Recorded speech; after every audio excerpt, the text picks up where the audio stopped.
Je moet volgend jaar met een goede reden komen om door de Westerschelde-tunnel te mogen rijden tijdens de afsluiting. Spoedritten, de hulpdiensten, iedereen zal het logisch vinden dat die als eerst er doorheen kunnen. En daarnaast pelt het zich als het ware af en hou je een categorie overig over. En wie daar allemaal onder valt en dus toegang heeft tot de tunnel, dat legt verslaggever Klein de Splinter ons straks uit. En verder in deze uitzending. De populariteit van de camper is stanende.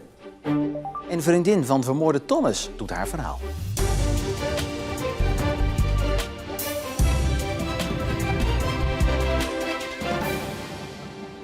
Goedenavond. Alleen met een toegangsbewijs mag je door de Westerschelde-tunnel tijdens de afsluiting. Vanaf januari gaat de Oostbuis 4 maanden dicht om de scheur in de tunnelwand te repareren.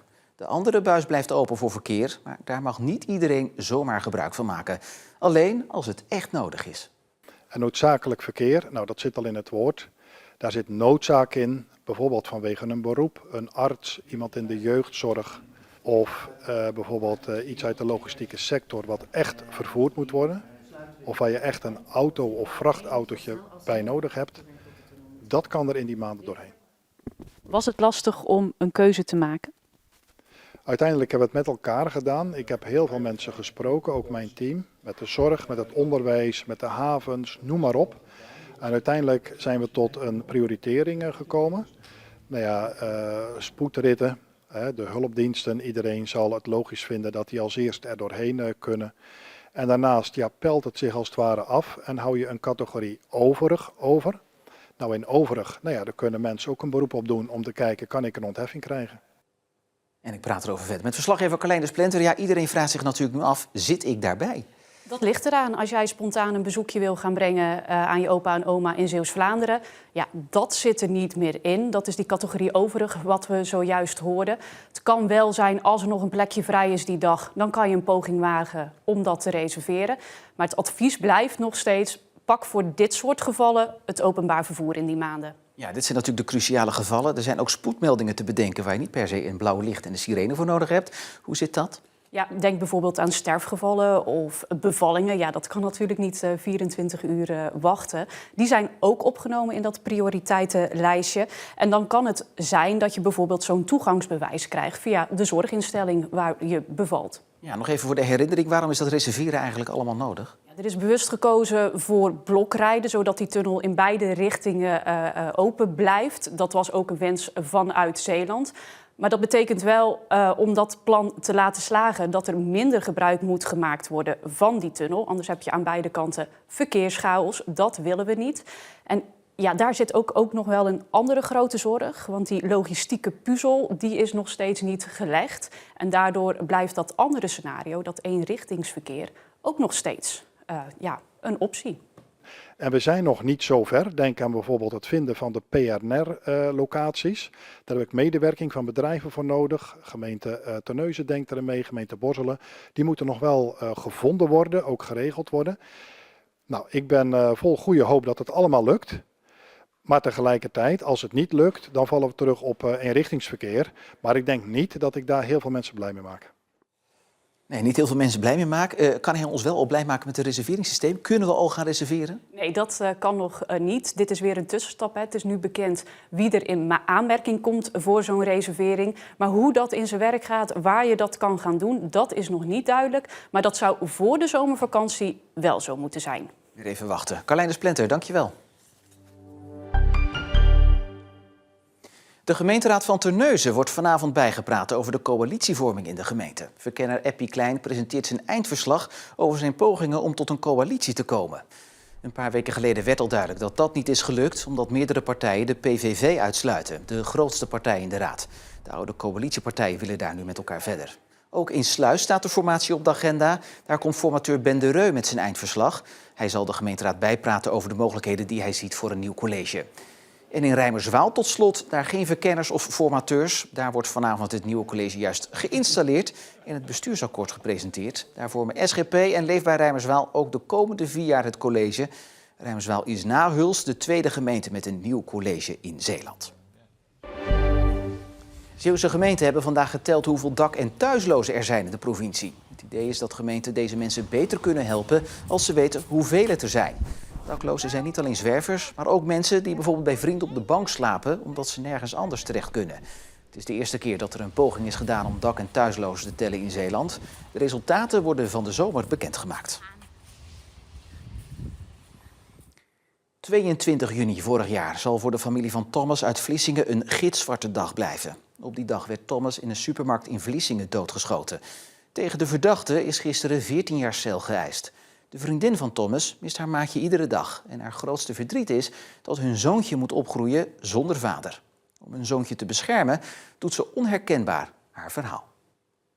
Ik was gewoon vrolijk opgestaan. Ik had op mijn vriendin's kinderen gepast. Die zouden om 11 uur opgehaald worden.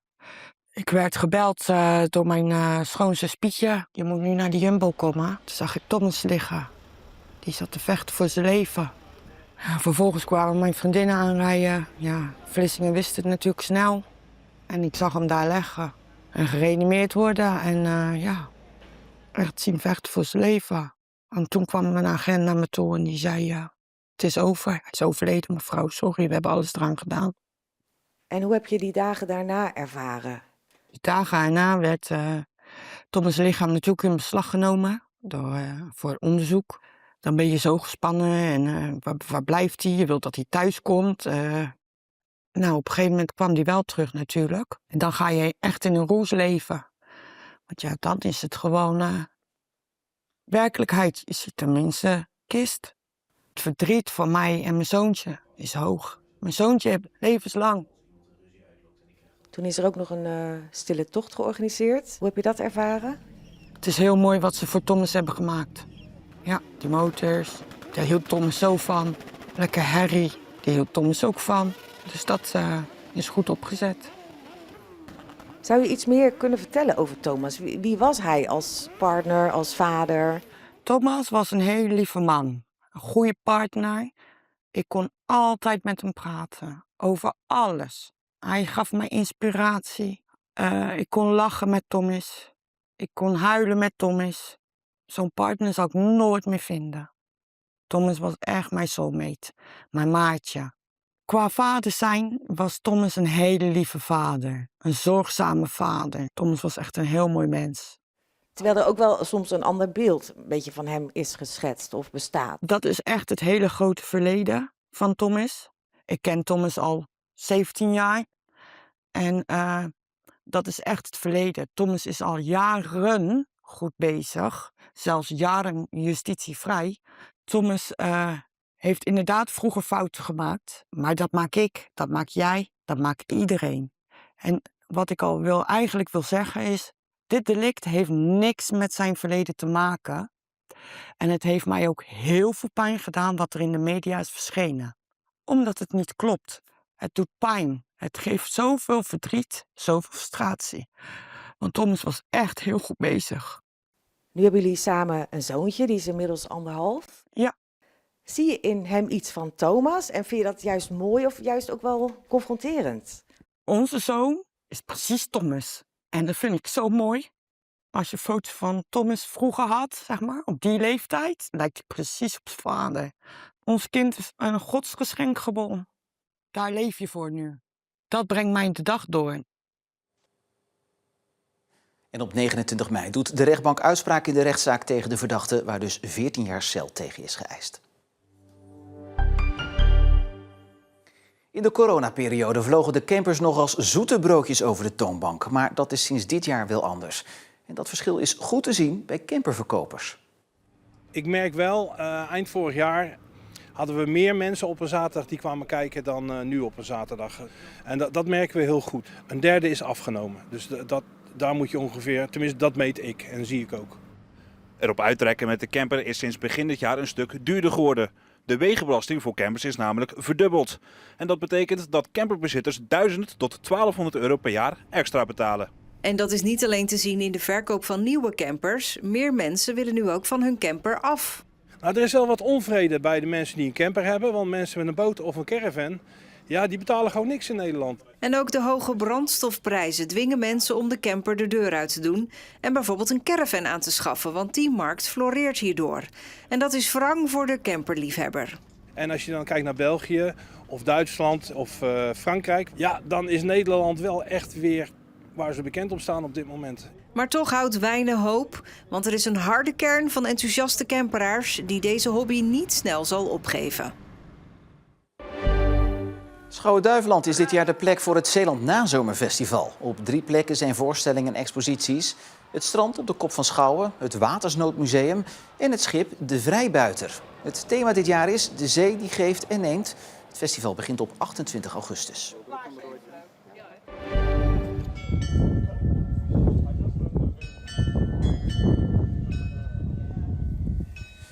Je zou verwachten dat dit lied, Het Klokje van Arnhem-Muiden, al jaren te horen zou zijn in Arnhem-Muiden, maar dat blijkt niet het geval. Sterker nog, het welbekende liedje is pas vanaf deze week te horen vanuit de kerktoren.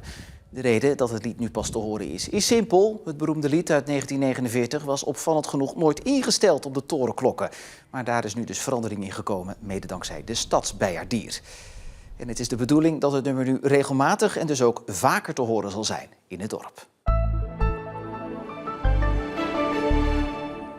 Een wisselende dag met dan weer opklaringen en zon en dan een moment later weer bewolking en een buitje. Warm was het ook niet echt te noemen met maximaal 14 graden.